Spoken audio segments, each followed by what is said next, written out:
Cet homme entrera dans l'histoire sous le nom de Hendrik Witbooi. Mais le voyage se termine brusquement.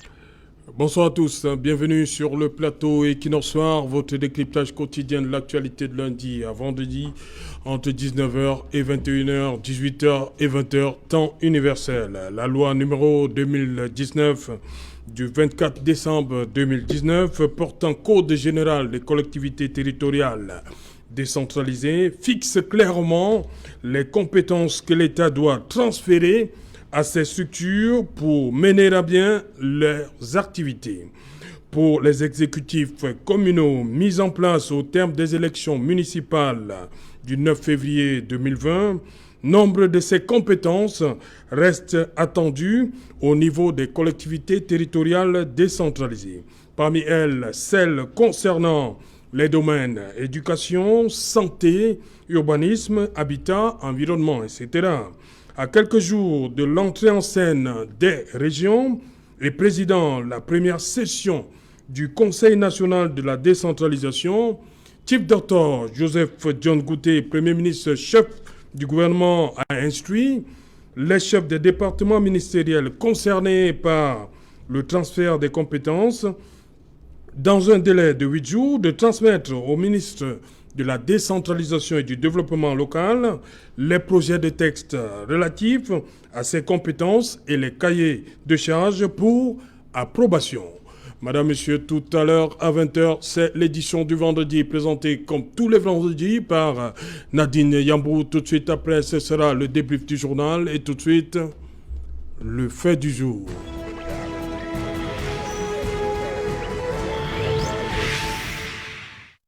Décentralisation, l'impératif du transfert des compétences. Pour en parler, nous avons invité ce soir en plateau Hilaire Dipan. Bonsoir Hilaire Dipan. Bonsoir, c'est Jolin. Bon retour. Oui, ça fait un bon bout quand même. Mois. Certainement à peu près 6 mois. Voilà, vous êtes sur ce plateau aujourd'hui.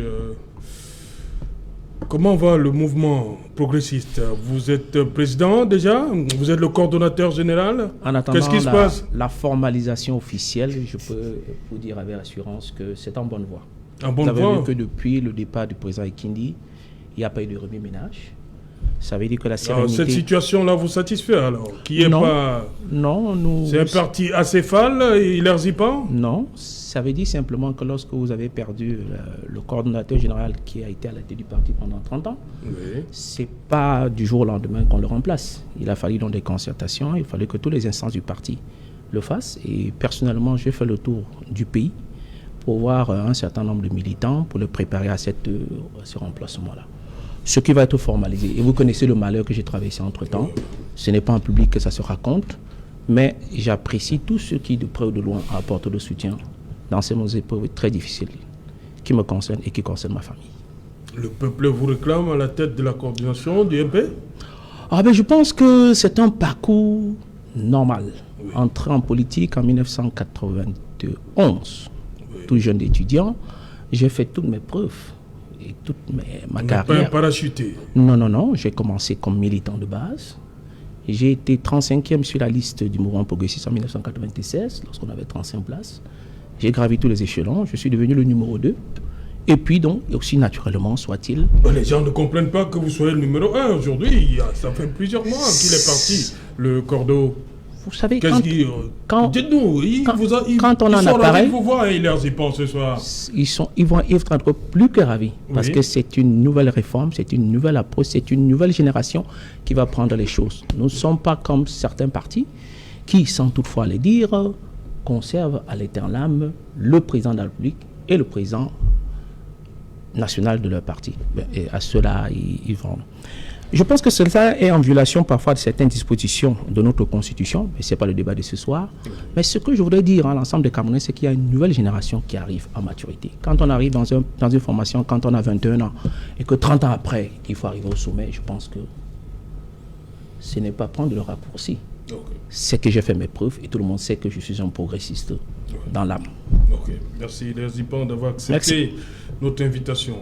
En face de vous, Jean-Robert Wafo. Bonsoir Jean-Robert. Bonsoir.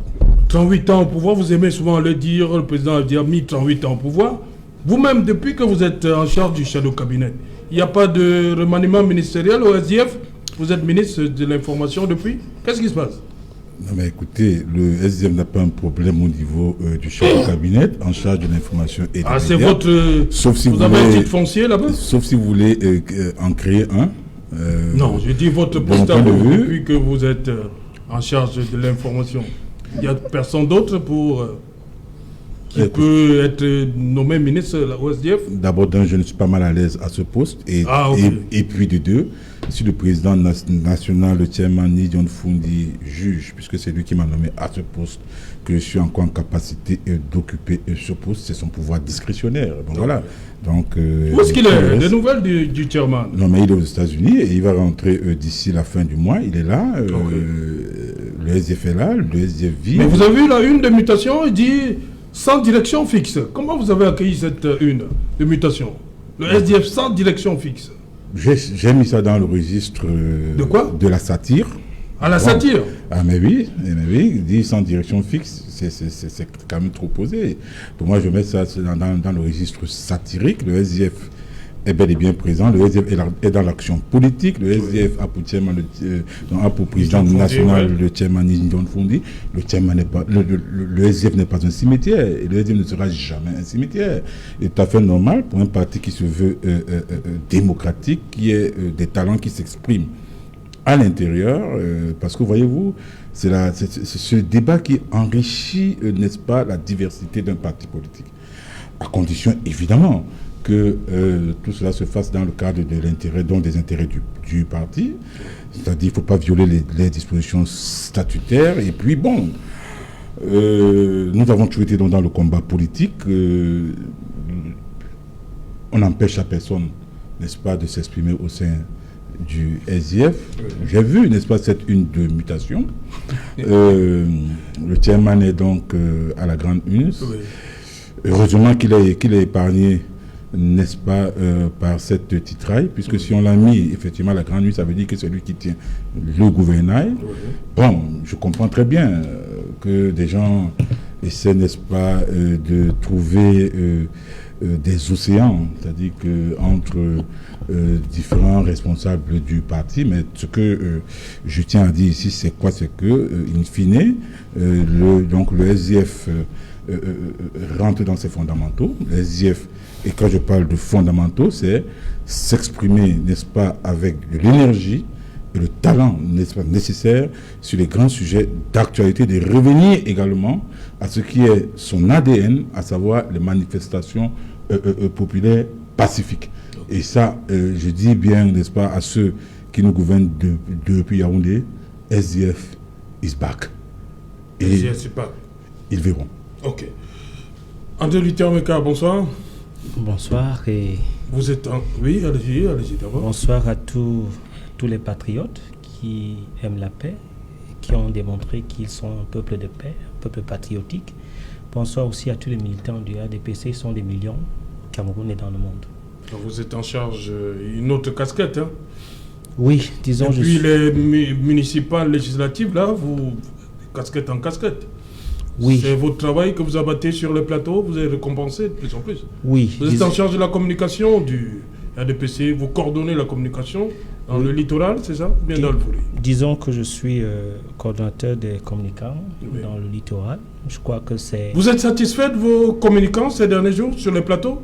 Disons que sur le plan, n'est-ce pas, de la méthode, ils sont compétents. Oui. D'abord, l'important, c'était, n'est-ce pas, de pouvoir démontrer à ceux qui nous ont fait confiance que nous sommes capables, n'est-ce pas, de pouvoir faire cette communication. Et je crois que notre présence est de plus en plus marquée par des jeunes qui sont compétents, mais aussi par les ténors, les anciens.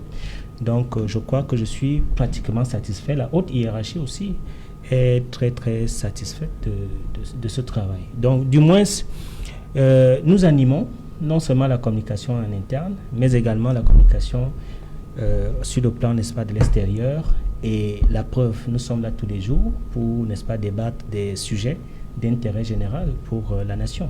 Vous êtes obligé de défendre toujours les positions du gouvernement Nous RDPC? Nous ne sommes pas obligés en tant que tel, mais nous devons défendre notre bilan. Parce que le RDPC a un bilan éloquent. Le RDPC, pendant 38 ans, a fait des réalisations. Ces réalisations doivent être connues. Ces réalisations doivent être amplifiées. Oui. Ces réalisations doivent, n'est-ce pas, arpenter les autoroutes de la communication.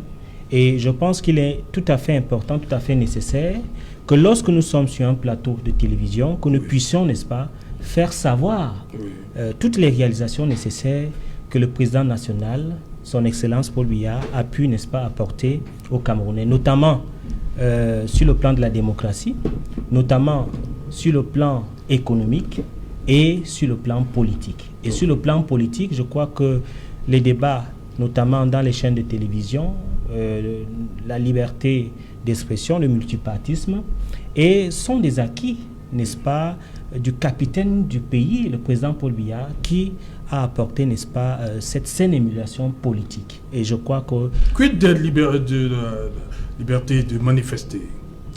La liberté de manifester, effectivement, a... C'est pas le pied dans la chaussure, le caillou dans la chaussure? C'est un peu très délicat. C'est un peu très délicat parce que... Le père Lado, dites-moi, André Luther Meka, pourquoi il est interpellé, le père Lado? Disons que nous sommes dans une phase extrêmement difficile au Cameroun. Oui. Extrêmement... On soupçonne tout le monde? Non. Vous l'avez suivi, vous avez suivi le père Lado hier? On veut faire un rapprochement avec Maurice Kamto. Il marche pour qui? Non, je voudrais dire que nous sommes à une phase extrêmement délicate pour le pays parce que nous sommes la convoitise d'un certain nombre de forces endogènes et exogènes qui voudraient, n'est-ce pas, trouver le cheval de Troie pour pouvoir entrer au Cameroun et pour faire tout genre des actions. Donc il est tout à fait nécessaire que lorsque quelqu'un entame une marche, que la police administrative puisse avoir les tenants et les aboutissants de cette marche. En ce qui concerne le père Lado, je suis désolé de le dire, toutes ces sorties médiatiques, je veux dire digitales, prêtes à équivoque, et sont beaucoup plus tribales que bibliques. Et en cela, il me semble qu'il est important que lorsqu'il amorce, n'est-ce pas, une marche, qui est une marche, ma foi, qui vient à la suite de plusieurs, n'est-ce pas, mouvements insurrectionnels, que cela soit tout à fait identifié et qu'on sache effectivement... Mais pourquoi l'avoir laissé marcher jusqu'au niveau des DA? On aurait pu l'intercepter au niveau d'IASA. Pourquoi? Je voudrais vous dire que nous qui sommes des politiques qui sont sur le terrain, qui sont bien formés, il y a les étapes à l'insurrection. Il y a les étapes au désordre. Et la première étape au désordre, c'est lorsqu'un leader se met sur une idéologie qui peut créer des agrégations, qui peut créer, n'est-ce pas, un continuum et qui peut nécessairement soulever les masses. Et il est important, lorsqu'on est préventif, de pouvoir, n'est-ce pas, déraciner cela à la source. Ok, merci André Luther Meka. Il est là sur ce plateau. Joseph Espoir Billon, bonsoir, monsieur le maire. Bonsoir Serge Alain. Ce plateau commençait à me manquer. Ah bon? Absolument. Ouais. Vous êtes maire adjoint dans le 5e arrondissement de Douala. C'est bien cela. Maire adjoint PCRN. C'est bien cela, Serge Alain. Voilà, je commence avec vous, le maire Billon. Le Premier ministre, il a tenu la première réunion du Conseil national de la décentralisation, c'était le 7 octobre. Nous sommes le 15 octobre. Il a donné 8 jours au département ministériel concerné. Est-ce que vous, au niveau de Douala 5e, vous avez l'impression que les lignes bougent par rapport à ces délais de 8 jours? Ces années, on ne pensait pas que le chef du gouvernement ayant demandé que les lignes bougent en 8 jours, que ça sera perceptible au niveau du commun des mortels. Nous supposons quand même qu'au niveau des ministères, les ministres ont essayé à leur niveau de commencer à implémenter cette mesure du chef du gouvernement. Donc je dis, vous qui êtes dans les exécutifs communaux, est-ce que vous avez vent de ce que les lignes bougent véritablement. Vous savez, dans un pays normal, on ne se prononce pas sur les vents qu'on a eus. Oui. On se prononce sur du concret. Ok. C'est pour ça que nous, à Douala 5e, pensons que la mesure du chef du gouvernement prendra effet après suffisamment de temps. Peut-être 8 jours, c'est trop tôt, mais nous commençons à penser que bientôt, on va voir et même ressentir les conséquences de cette directive, cette injonction, parce que là c'était une injonction. Il a ordonné que, une injonction. Effectivement, 8 jours. il a ordonné que ça soit fait. Okay. Il n'a pas négocié, donc il n'est pas possible qu'on pense que... C'est pourquoi je dis, nous sommes le 15 octobre, ça fait 8 jours, voilà, est-ce que ça bouge? En tout cas, au niveau de Douala 5e, nous n'avons pas encore ressenti que ça a bougé. Il y a un terme qui revient, accélération. Depuis, je ne sais pas, plus d'un an, on dit accélération, mais on a comme l'impression qu'on fait du surplace. Tout le temps, il a fallu que le Premier ministre, chef du gouvernement, sorte le 7 octobre pour dire, bon voilà, je vous donne 8 jours. C'est quoi le problème de la décentralisation au Cameroun? La décentralisation est actée par la Constitution de 1996. Oui. Elle est définie dans la loi antécédente, loi 2004, applicable aux communes, et la loi d'orientation. Et le Conseil national de la décentralisation est en janvier 2008. Je pense que si j'ai bonne souvenance, il faut pour me rattraper. Allez, d'abord le décalage. Le Conseil national de la décentralisation définit l'ensemble des compétences à transférer, des ressources. 2008. La loi de 2004 dispose par un autre décret, celui-là de 2010, que les ministères ont 5 ans pour transférer tout l'ensemble des compétences aux communes. C'était avant les régions. 2010. On devait donc évaluer en 2015. Nous sommes en 2020. Pourcentage de transfert constaté par le Conseil national de la décentralisation avant convocation du corps électoral pour les régions, 70%. 2010-2015, somme, pourcentage transféré, 70%. Je ne parle pas de toutes les conséquences des manquements qu'il y a à l'intérieur, ce qui était tout à fait dans la logique du temps. Alors maintenant, vous me demandez accélérer. On accélère par rapport à quoi? Parce qu'il y a les régions, oui, ça peut être un élément. Mais qu'est-ce qu'on a demandé de transférer? On a demandé un certain nombre de ministères. Éducation de base, en principe, qui est pratiquement le premier socle. En principe, l'éducation de base ne devrait plus être axée, devrait plus être définie l'orientation à partir de Yaoundé. Aussi simple.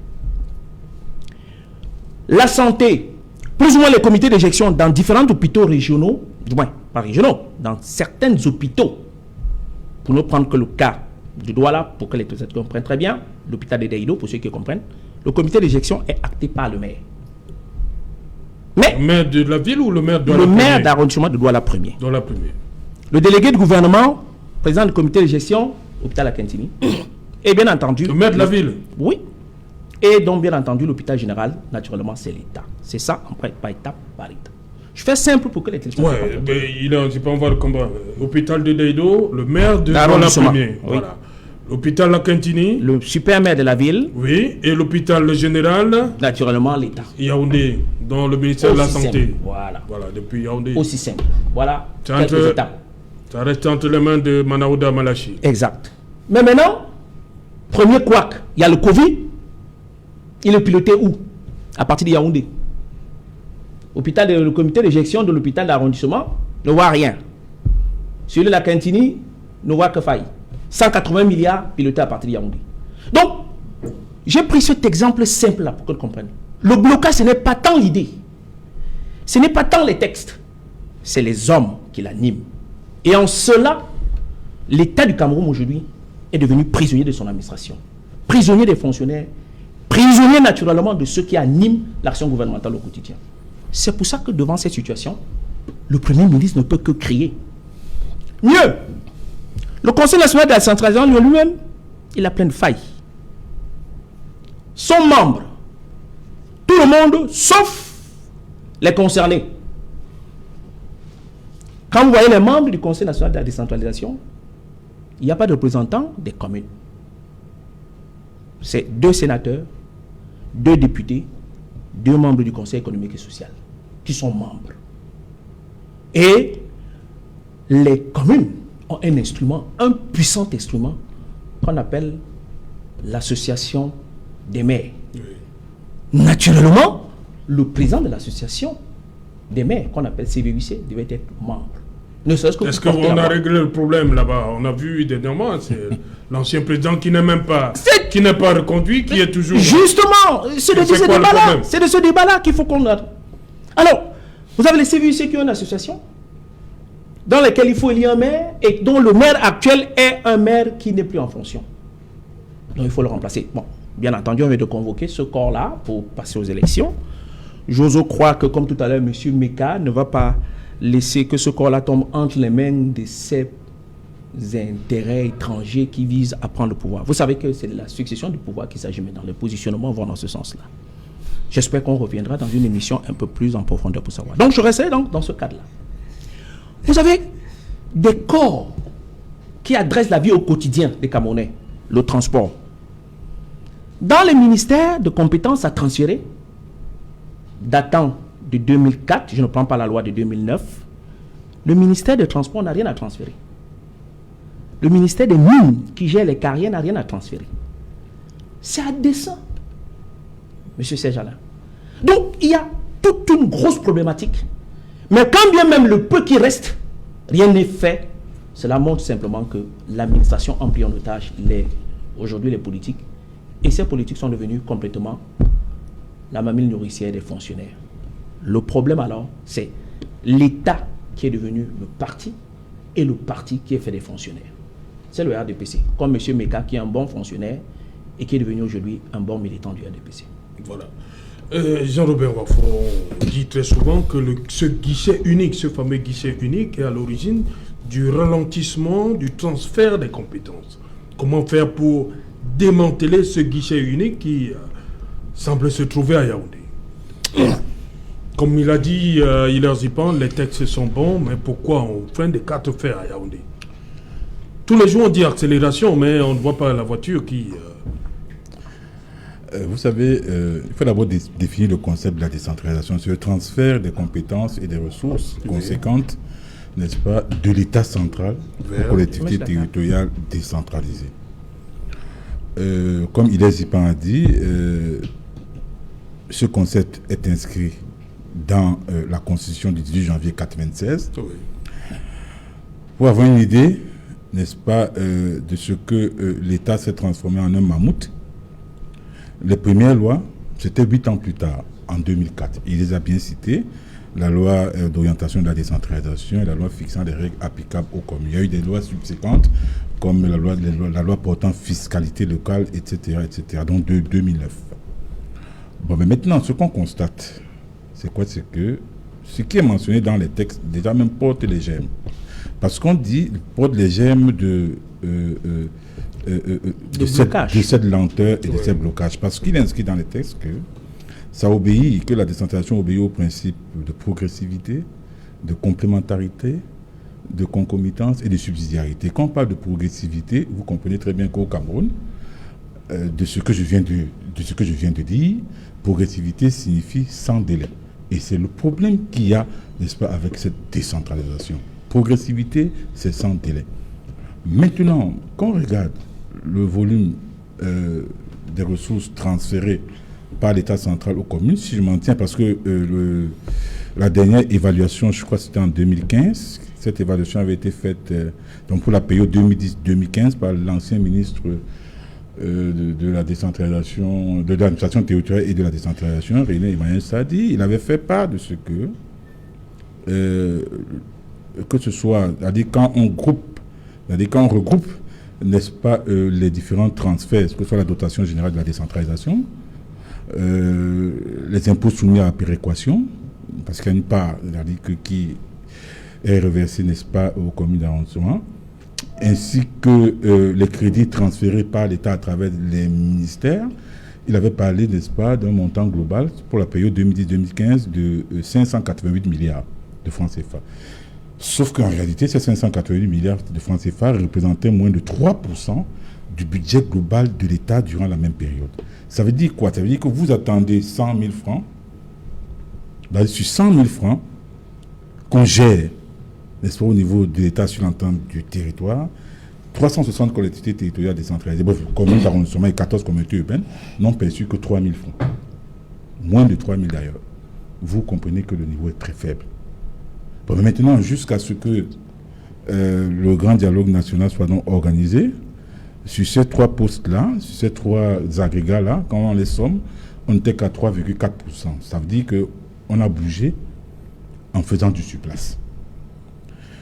Non, comme il l'a dit, le véritable frein à la décentralisation, ce n'est pas seulement les textes, mais c'est que aujourd'hui, c'est-à-dire que c'est l'appareil administratif, c'est les hauts fonctionnaires de la République qui ont transformé, n'est-ce pas, ce concept de décentralisation, je veux dire même l'État jacobin, l'État centralisé, en leur mamelle nourricière. Ils ont transformé cette manne financière de cet État jacobin en leur mamelle nourricière. Quand vous parlez des transferts, je rappelle que, n'est-ce pas, si on prend le texte récent, qui est considéré comme, par certains comme la Bible des collectivités territoriales décentralisées, à savoir le Code général des collectivités territoriales décentralisées. Je vais prendre 2 exemples sur les compétences, puisqu'on parle des compétences.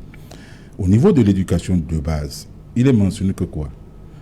Que les communes, dorénavant, vont s'occuper du recrutement et de la prise en charge, n'est-ce pas, du personnel périscolaire, primaire et maternelle. Jusqu'à présent, montrez-moi une seule école publique primaire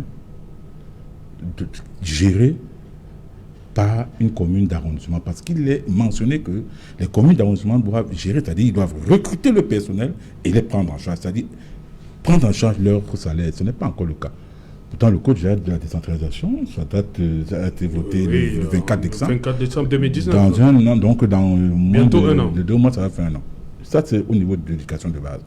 Au niveau de la santé, puisqu'on a plein Covid, comme Ilès Zipan l'a dit, il est question que les communes d'arrondissement, n'est-ce pas, s'occupent également de la prise en charge, du recrutement et de la prise en charge du personnel infirmier et paramédical dans les centres de santé intégrés et dans les centres médicaux d'arrondissement.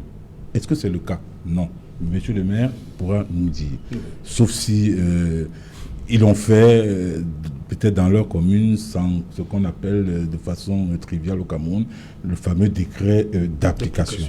Je vais encore prendre un autre exemple. Parce que, voyez-vous, même les décrets qui ont été signés à la suite des lois, parce qu'un décret est d'application immédiate, ces décrets-là, quand même, ils sont pris par le président de la République, ils ne sont pas appliqués. Ils ne sont pas appliqués. J'en veux pour preuve. Des gens vont dire que c'est parce que je suis concerné. Les salaires des maires. Aujourd'hui, les anciens exécutifs communaux ont 16 mois d'arriérés de salaire. Ce décret a été signé par le président de la République en juin, je crois que c'est en juin 2015. Et on a commencé à payer en 2017 sans rappel. J'en veux pour preuve les marchés. Dans les marchés, c'est-à-dire qu'il y a eu un décret du Premier ministre, chef du gouvernement, qui, je crois que c'est le décret de 2015, fixant les modalités de transfert de certaines compétences de l'État aux communes, notamment en matière de commerce, qui dispose dans l'article 13 alinéa 1 que les communes gèrent les marchés installés sur leur territoire. Jusqu'à présent, ce n'est pas le cas. Et je rappelle que ça a été un combat terrible, alors que cette disposition existait déjà dans la loi de 2004. Mais il a fallu, et ça, pour ne pas qu'on dise que que je ne donne pas des berceuses, n'est-ce pas, à ceux qui nous gouvernent. Il me souvient, et il peut être témoin, qu'à l'époque, et je n'étais pas encore maire, j'étais conseiller municipal, la bataille, par exemple, des marchés, c'est une bataille que j'avais engagée. Personnellement, tout le monde, il est Édouard Fauchivet, donc tout le monde. C'est-à-dire que, heureusement, qu'à l'époque, il y avait un homme de qualité, ça il faut le dire, pour ce qui concerne les collectivités territoriales décentralisées, il y avait un homme de qualité dans le Vouri, il était préfet du Vouri, l'actuel gouverneur Bernard Okalia Bilay, qui avait pris sur lui de dire, mais attention, il faut que ça s'arrête. Il a fait asseoir les maires, il a fait asseoir, n'est-ce pas, le délégué du gouvernement à l'époque, et il a tranché, il a dit, bon, les marchés donc, de proximité seront reversés aux communes. Donc, c'est pour vous dire que, s'il ne l'avait pas fait, on serait toujours dans le même problème. C'est pour vous dire que ce n'est pas seulement une question de tête, c'est également une question d'homme. Et moi, je dis, on doit apprendre, n'est-ce pas, ne serait-ce qu'à appliquer les thèmes. Je prends un autre exemple, plus vivant, au niveau des mines. Vous avez parlé des mines, du ministère des Mines. Bien entendu. Mais regardez le problème qu'il y a, par exemple, à Djombe-Penja pour la gestion des carrières. Les carrières, c'est des produits non concessibles. La poussière, par exemple, c'est non concessible. Mais pourquoi? Et qu'est-ce qu'on nous pose? Qu'est-ce que la technostructure qui entoure, n'est-ce pas, le ministre chargé des collectivités territoriales, il demande d'attendre le décret d'application, comme si, et ça c'est pour vous dire, du 2 poids 2 mesures, suivant que les mafias entretiennent tel ou tel segment lié, n'est-ce pas, à la gestion des communes, alors qu'on n'a pas eu besoin, par exemple, d'un décret d'application du président de la République pour installer les maires de ville, pour passer des communautés urbaines aux communes de la ville. Donc c'est pour vous dire que, en réalité, ces mafias sont là, et je pense pour ma part, que le Premier ministre, chef du gouvernement, qui a encore cette crédibilité, parce qu'on l'a vu, n'est-ce pas, dès sa prise de fonction, je crois qu'il doit prendre les choses en main, comme il a fait, il a donné demander il a donné budget, et le ministère qui ne le fait pas, qui tire les conséquences, qui réclame leur tête, et qu'on les mette de côté. Aussi simple. C'est si simple que ça. Sinon, on lui imputera cela en tant que chef du gouvernement.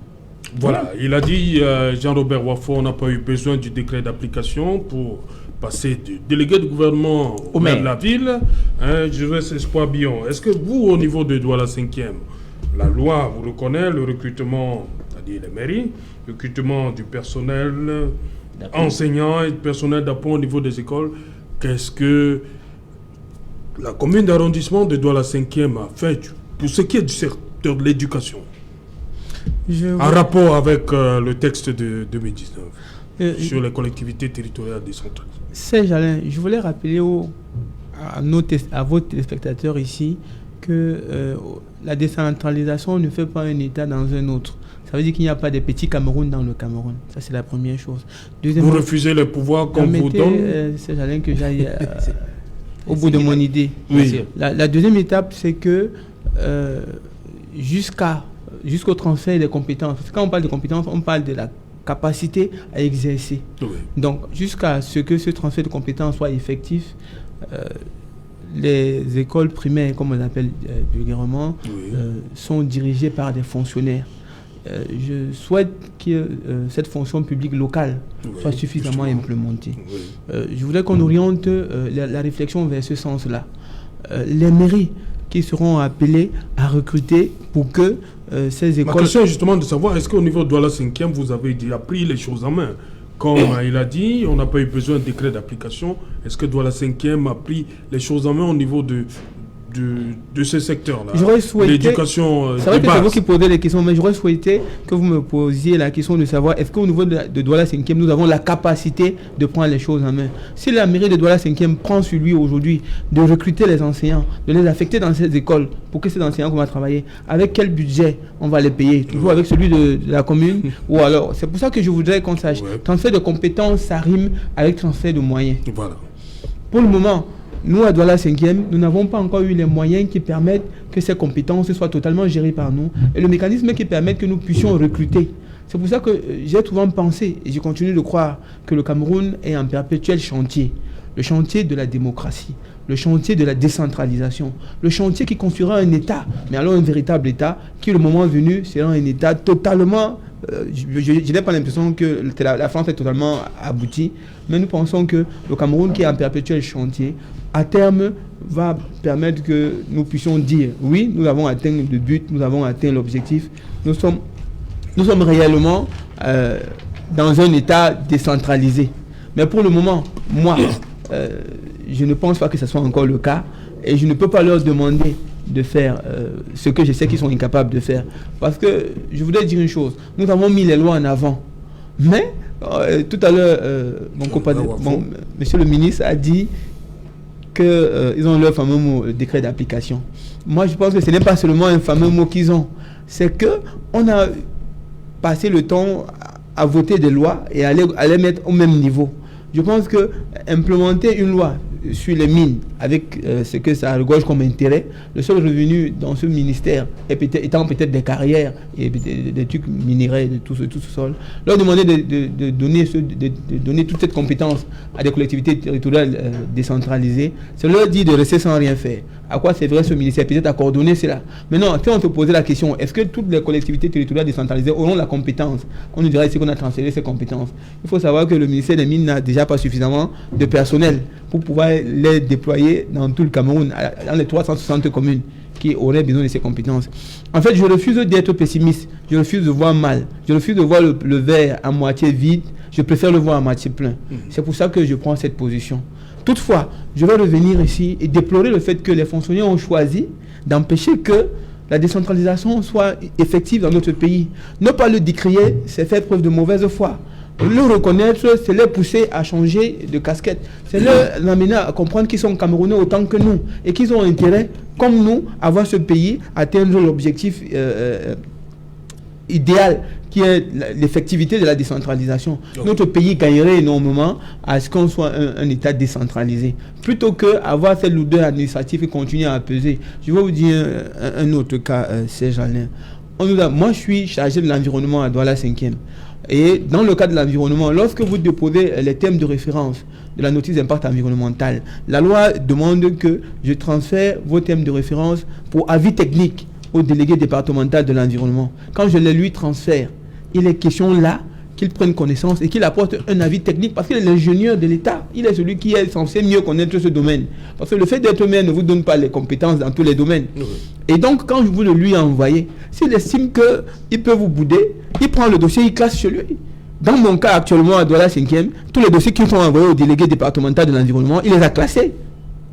Il ne les a plus jamais traités. Mais comme la loi dit que 15 jours après, vous prenez acte du fait qu'il n'a pas répondu et on a créé une commission, encore qu'on attend que la délibération valide cette commission, qui permettra qu'on étudie et qu'on étudie ces dossiers et qu'on fasse appel à des experts sur le plan environnemental qui vont nous accompagner. Seulement, je dis, quand vous avez ce genre de fonctionnaires, quand vous avez ce type de Camerounais, qui pour eux, d'autres intérêts sont plus importants que l'État, que le Cameroun, et bien voilà, on aura une décentralisation qui n'aura jamais d'effectivité. Ok.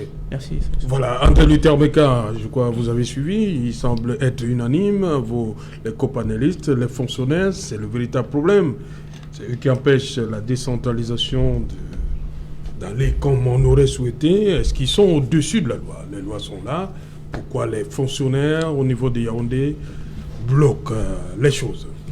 Disons que c'est pas ce que moi j'ai suivi. Ce que j'ai suivi, c'est qu'il y a eu un constat dans un certain nombre de transferts qui ont été faits, notamment sur le cadre de l'employabilité, le recrutement des enseignants au niveau, n'est-ce pas, des maternelles, pour ce qui concerne les communes, des enseignants dans les lycées, du personnel médical, au niveau, n'est-ce pas, je crois, de la décentralisation. Nous pouvons dire qu'il y a quand même un chemin qui a été parcouru. Le premier chemin était de passer, n'est-ce pas, des provinces aux régions. Et après les régions, on a doté, n'est-ce pas, un certain nombre de compétences aux communes et aux régions. Et ces compétences sont déjà actées, parce qu'on a cité plusieurs compétences. Aujourd'hui, il faudrait, n'est-ce pas, aussi penser les parcs, les activités socio-culturelles qui sont, n'est-ce pas, transférées aux communes. Et le véritable problème, l'enjeu que je vois ici, c'est l'implémentation. Ouais. Donc, parce qu'il faut déjà acter qu'un certain nombre de compétences ont été transférées, et notamment le Premier ministre a pris les choses en main, c'est au niveau de l'implémentation. Et à ce qui concerne l'implémentation, l'État qui a transféré ne va pas venir, n'est-ce pas, en aval pour l'implémenter. Il s'agit effectivement maintenant aux maires de s'approprier cette implémentation et de trouver des cadres, n'est-ce pas, de concertation pour que cela soit acté sur le terrain. Comme pour dire qu'il est important aujourd'hui que les maires s'approprient, n'est-ce pas, ce transfert de compétences. À ce que les gens disent, il y a un jeu sur les règles du jeu, parce qu'il y a des dotations, il y a une dotation de 100 millions qui a été octroyée aux maires pour leurs projets, et chaque année, il y a 27 millions qui sont donnés, n'est-ce pas, pour les routes communales. Alors, lorsque M. Zipan dit qu'effectivement, tout est piloté de Yaoundé en ce qui concerne les projets, c'est pas exact, parce que les 27 millions qu'on donne aux communes, c'est pour les routes communales. Et bien, le transfert de compétences va faire en sorte que les régions vont gérer les routes régionales et les nationales seront gérées, n'est-ce pas, par l'État qui, effectivement, couvre, n'est-ce pas, l'ensemble du territoire. Donc, ma foi, je pense qu'il y a des choses qui sont faites et vous allez constater effectivement que dans le cadre, n'est-ce pas, du statut spécial, il y a également la House of Divisional Representative et la House of Chief qui travaillent de façon bicamérale, c'est-à-dire qu'ils délibèrent de façon séparée et de façon autonome. Et l'organe délibérant, n'est-ce pas, peut même faire l'impeachment, c'est-à-dire destituer l'organe exécutif. Donc, il y a une certaine autonomie qui est déjà actée dans le cadre de la décentralisation. Maintenant, je pense que le constat qui est fait, et qui est un constat froid, c'est qu'il faudrait qu'il y ait l'implémentation. Et dans l'implémentation encore, l'État ne va pas transférer les compétences en amont pour venir encore implémenter en aval. Donc, je crois qu'à ce niveau, il est important aujourd'hui que les maires qui sont en activité puissent déjà travailler par rapport à l'implémentation. Quand je parle de l'implémentation, de quoi s'agit-il? Et puis du décret d'application? Non, il y a nettement le décret d'application qui est attendu. Il y a et vous voulez donc que les maires... vous avez vu Paul Riquinger? Oui, je connais. Les maires ne peuvent pas implémenter. Il faut le décret d'application. On a vu ce qu'a essayé de faire André Paul Riquinger. Non, je veux dire, quand je parle d'implémentation, il s'agit déjà de créer des cadres de concertation.